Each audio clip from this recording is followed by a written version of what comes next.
नमस्कार दोस्तों, cerebrum classes में आपका स्वागत है। आइए डिस्कस करते हैं 3 जून के करंट अफेयर्स।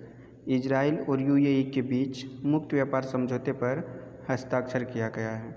इजराइल ने 31 मई को संयुक्त अरब अमीरात के साथ एक मुक्त व्यापार समझौते पर हस्ताक्षर किए। यह किसी अरब देश के साथ पहला समझौता है। यह समझौता वस्तुओं और सेवाओं में द्विपक्षीय व्यापार को बढ़ाने में मदद करता है।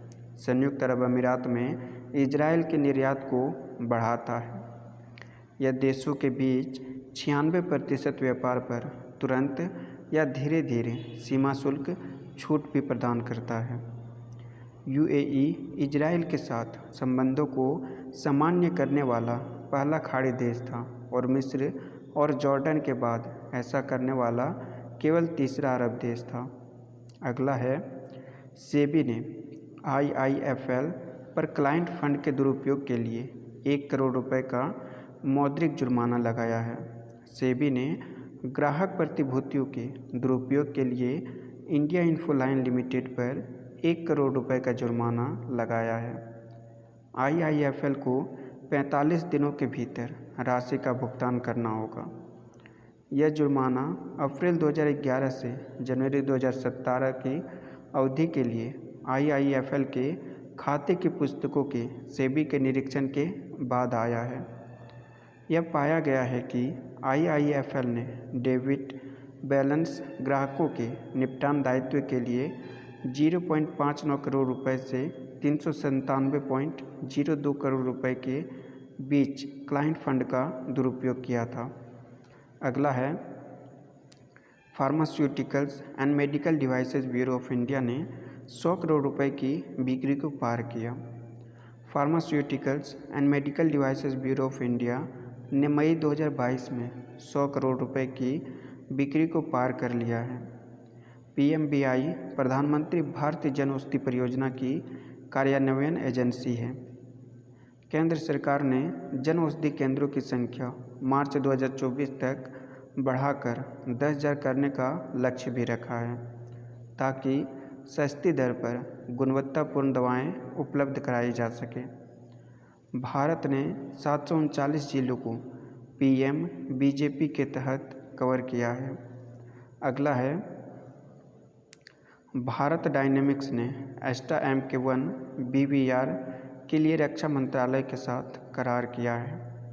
रक्षा मंत्रालय ने भारत डायनेमिक्स लिमिटेड के साथ भारतीय खरीदे श्रेणी के तहत 2,971 करोड़ के अनुबंध पर हस्ताक्षर किए हैं।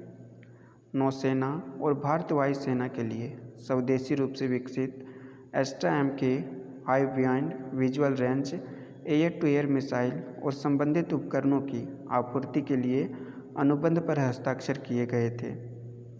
रक्षा मंत्री राजनाथ सिंह की अध्यक्षता वाली रक्षा अधिग्रहण परिषद ने जुलाई 2020 में 248 एस्ट्रा MK1 मिसाइल खरीद को मंजूरी दी थी, जिसमें से 200 मिसाइल भारतीय वायुसेना को मिलनी थी और 48 नौसेना को मिलनी थी। अगला है, वित्त वर्ष 2022 में भारत का राजकोषीय घाटा बढ़कर 6.7% हो गया है। मुख्य रूप से उच्च कर प्राप्ति के कारण 6.9% के संशोधित बजट अनुमान से 2021-22 के लिए भारत का राजकोषीय घाटा सकल घरेलू उत्पाद का 6.71% हो गया है। राजकोषीय घाटा पूर्ण रूप से 15,86,537 करोड़ रुपए का था। वित्त वर्ष ने फरवरी 2022 में घाटे का अनुमान 15,91,089 करोड़ रुपए या जीडीपी का 6.9% रहने का अनुमान लगाया था। कर प्राप्तियां 18.2 ट्रिलियन रुपए थी और कुल व्यय भी 37.94 ट्रिलियन रुपए से अधिक था। अगला है, सार्वजनिक क्षेत्र के बैंकों का शुद्ध लाभ वित्त वर्ष 2022 में दोगुना होकर 66,500 करोड़ रुपए से अधिक हो गया है। सार्वजनिक क्षेत्र के बैंकों ने वित्त वर्ष 2021-22 के दौरान अपने शुद्ध लाभ को दोगुना कर दिया है। 2021-22 के दौरान बैंकों का सामूहिक लाभ 66,539 करोड़ रुपए है, जो वित्त वर्ष 2015 में 31,816 करोड़ रुपए से 110% अधिक है। 10 राज्य के स्वामित्व वाले बैंकों के विलय के बाद खराब ऋणों की सफाई और पैमाने की अर्थव्यवस्थाओं के पूरा होने के बाद बैंकों की लाभप्रदता में सुधार हुआ है। एसबीआई का सबसे अधिक शुद्ध लाभ 31,675 करोड़ रुपए है, जिसके बाद बैंक ऑफ बड़ौदा 7,272 करोड़ रुपए, कैनरा बैंक 5,678 करोड़ रुपए है। अगला है जम्मू कश्मीर पैंथर्स पार्टी के संस्थापक भीम सिंह का निधन। जम्मू और कश्मीर नेशनल पैंथर्स पार्टी के संस्थापक वरिष्ठ नेता और वकील भीम सिंह का 81 वर्ष की आयु में जम्मू में निधन हो गया है। उन्होंने 1982 में पैंथर्स पार्टी की स्थापना की थी। वह 2012 तक 30 साल तक पैंथर्स पार्टी के अध्यक्ष रहे। कश्मीर केंद्रित सरकारों के सामने जम्मू के लोगों की आवाज़ उठाने के लिए दिग्गज नेता को शेरे जम्मू के नाम से जाना जाता था। उन्हें नवंबर 2022 में पार्टी से निष्कासित कर दिया गया था।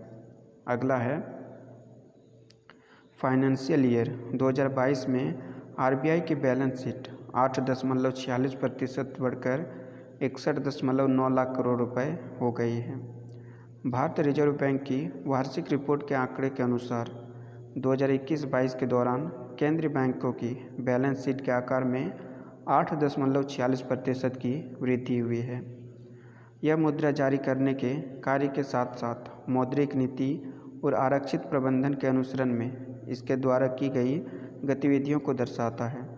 राजस्व में 20.14% और व्यय में 280.13% की वृद्धि हुई है।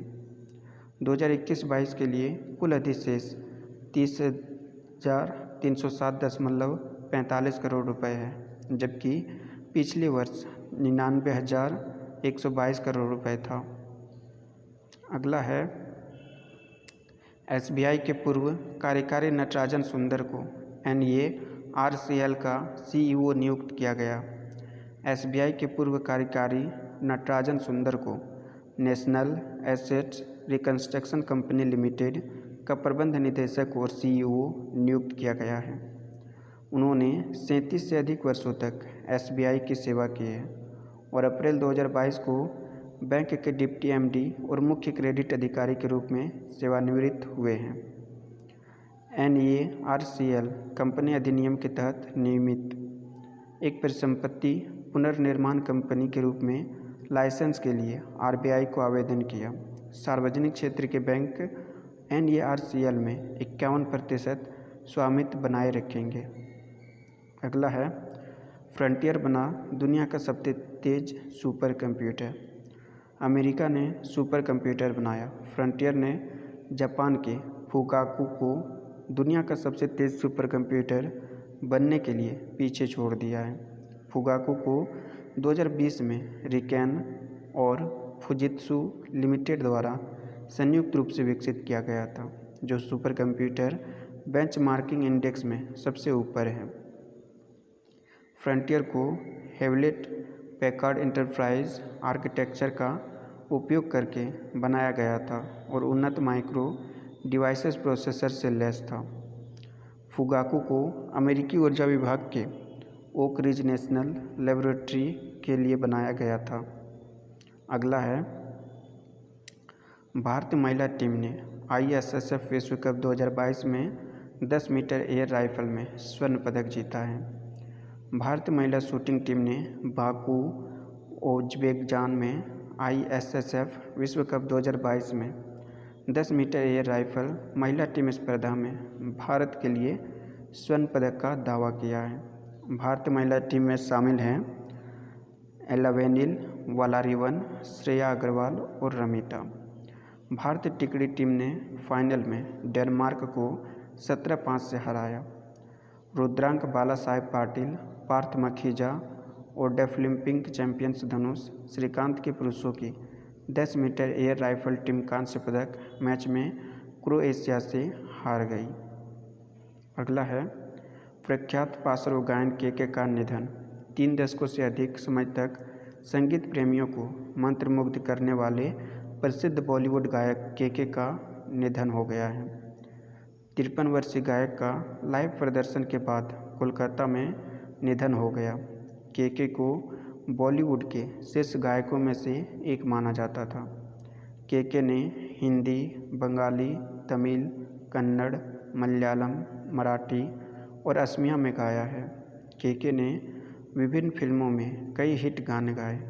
के कुछ सबसे लोकप्रिय गाने जो उनके सर्वश्रेष्ठ गाने बने हुए हैं उनमें तू ही मेरी सब है, जो कि गैंगस्टर फिल्म की थी, तड़प तड़प के इस दिल से, हम दिल दे चुके सनम से, आवारापन बंजारापन, आंखों में तेरी अजब सी और खुदा जाने जैसे गाने शामिल हैं।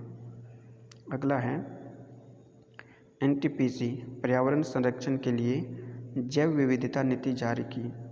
भारत के सबसे बड़े एकीकृत ऊर्जा उत्पादक NTPC लिमिटेड ने जैव विविधता के संरक्षण, बहाली और वृद्धि के लिए एक व्यापक नज़रिए और मार्गदर्शक सिद्धांत स्थापित करने के लिए नवीनीकृत जैव विविधता नीति 2022 जारी की है। यह जैव विविधता नीति NTPC की पर्यावरण नीति का एक अभिन्न अंग है। NTPC 2018 में जैव विविधता नीति जारी करने वाला पहला सार्वजनिक उपक्रम था। इसकी स्थापना 7 नवंबर 1975 को हुई थी। अगला है भारतीय पैरा एथलीट विनोद कुमार पर लगा 2 साल का प्रतिबंध। भारतीय पैरा एथलीट विनोद कुमार को 2020 टोक्यो पैरालंपिक में वर्गीकरण में अपनी क्षमताओं को जानबूझकर गलत तरीके से पेश करने के लिए 2 साल के लिए प्रतिबंधित कर दिया गया है। वह अगस्त 2023 तक पैरा एथलेटिक्स प्रतियोगिता में भाग लेने के लिए अपात्र होंगे। अगला है भारत डायनामिक्स रक्षा मंत्रालय के साथ 2,971 करोड़ रुपए का अनुबंध किया है। रक्षा मंत्रालय ने 31 मई 2022 को भारत डायनामिक्स लिमिटेड के साथ Astra mark 1 beyond visual range air to air missile के निर्माण के लिए 2,971 करोड़ रुपए के अनुबंध पर हस्ताक्षर किया है। एस्ट्रा मार्क 1 मिसाइल के रक्षा अनुसंधान एवं विकास संगठन द्वारा विकसित किया गया है। मिसाइलों को भारतीय वायुसेना के साथ साथ भारतीय नौसेना तक पहुंचाया जाएगा। अगला है FIH वर्ल्ड रैंकिंग। भारतीय पुरुष टीम चौथे स्थान पर पहुंची।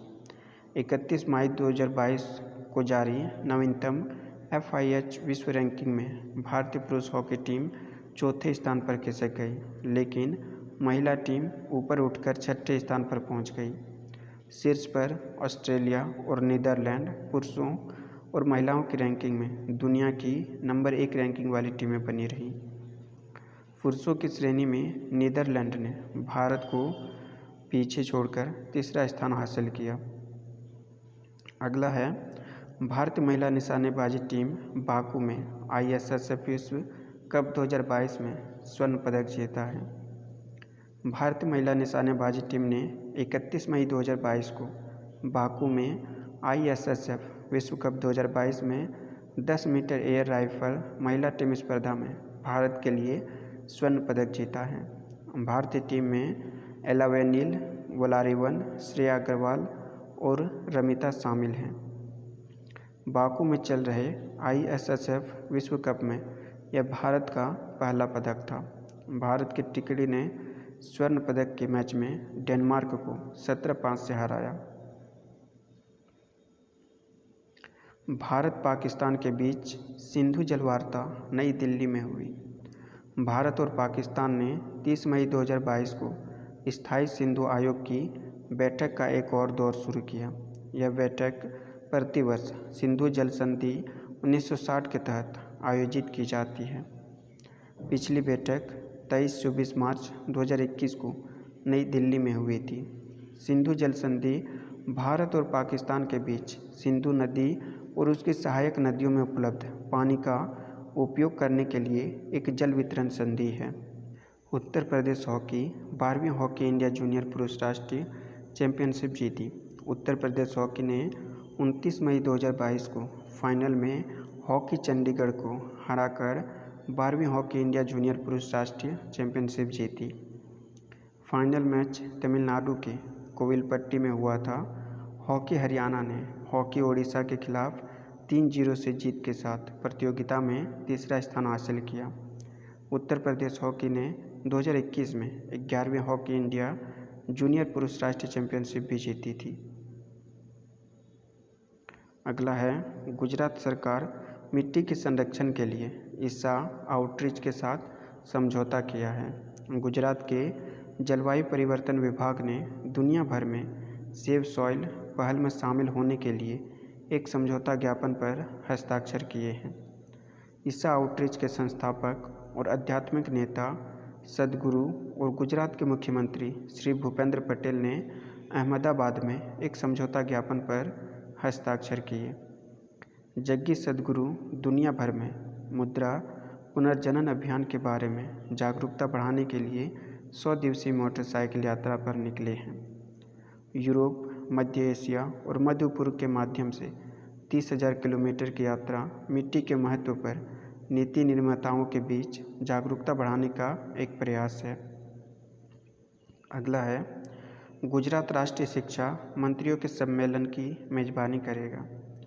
गुजरात 2 दिवसीय राष्ट्रीय शिक्षा मंत्रियों के सम्मेलन की मेज़बानी करेगा। बैठक में केंद्रीय शिक्षा मंत्री धर्मेंद्र प्रधान, साथ ही अन्य केंद्रीय मंत्री और राज्य और केंद्र शासित प्रदेश के शिक्षा मंत्री शामिल होंगे। इस सम्मेलन के दौरान देश के शिक्षा पारिस्थितिकी तंत्र को कैसे बढ़ावा दिया जाए, इस पर विचार विमर्श होने की संभावना है। यह राष्ट्रीय शिक्षा नीति 2020, स्कूल कौशल और डिजिटल परियोजनाओं जैसे राष्ट्रीय डिजिटल शिक्षा, वास्तुकला और राष्ट्रीय शैक्षिक प्रौद्योगिकी मंच के कार्यान्वयन पर ध्यान केंद्रित करेगा। अगला है, वैश्विक मातृपितृ दिवस। 1 जून हर साल 1 जून को वैश्विक स्तर पर वैश्विक मातृपितृ दिवस मनाया जाता है। माता पिता का वैश्विक दिवस एक वार्षिक कार्यक्रम है जो बच्चों के जीवन में माता पिता के महत्व का जश्न मनाता है। माता पिता के वैश्विक दिवस का उद्देश्य अपने बच्चों के जीवन में माता पिता की भूमिका के लिए समझ और प्रशंसा को बढ़ावा देना है। इसका उद्देश्य गुणवत्तापूर्ण पालन पोषण और पारिवारिक जीवन के महत्व के बारे में जागरूकता बढ़ाना भी है। वैश्विक मातृपितृ दिवस 2022 की थीम पारिवारिक जागरूकता, अंतर्राष्ट्रीय स्तर पर जागरूकता है। विश्व दुग्ध दिवस 2022 1 जून को मनाया जाता है। संयुक्त राष्ट्र के खाद्य और कृषि संगठन ने 1 जून को विश्व दुग्ध दिवस के रूप में अपनाया है। यह दिन दूध को वैश्विक भोजन के रूप में मान्यता देने और डेयरी उद्योग का जश्न मनाने के लिए मनाया जाता है। इस दिन का उद्देश्य डेयरी क्षेत्र से जुड़ी गतिविधियों पर ध्यान आकर्षित करने का अवसर प्रदान करना है। 2001 से प्रत्येक वर्ष 1 जून को यह दिवस मनाया जाता रहा है। विश्व दुग्ध दिवस का मुख्य उद्देश्य लोगों के जीवन में दूध के मूल्य के बारे में जन जागरूकता बढ़ाना है।